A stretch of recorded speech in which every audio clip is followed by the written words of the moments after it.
காரமே இல்லாத வெஜ்ஜு குருமா பாருங்கள் எப்படி செய்கிறேன்னு. வெங்காயத்தை போட்டு லைட்டாக வதக்கிட்டு காய்கறியை சின்ன சின்னதாக கட் பண்ணி வச்சு அதில் போட்டுறணும். இந்த மாதிரி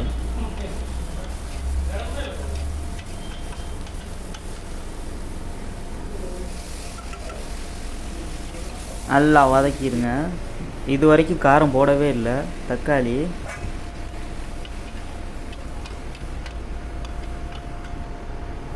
தேவையான அளவு உப்பு, இஞ்சி பூண்டு,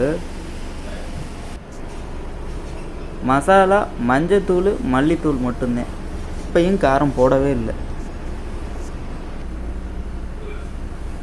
உண்மையிலேயே ரொம்ப பிரமாதமாக வருங்க. டேஸ்ட் அவ்வளோ அருமையாக இருக்கும்.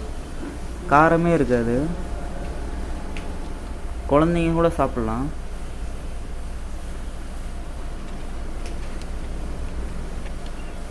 நீங்கள் கண்டிப்பாக வீட்டில் ட்ரை பண்ணி பாருங்கள். தண்ணி ஊற்றி மசாலா கொதிக்க வச்சுட்டு தேங்காய் ஊற்ற வேண்டியதுதான்.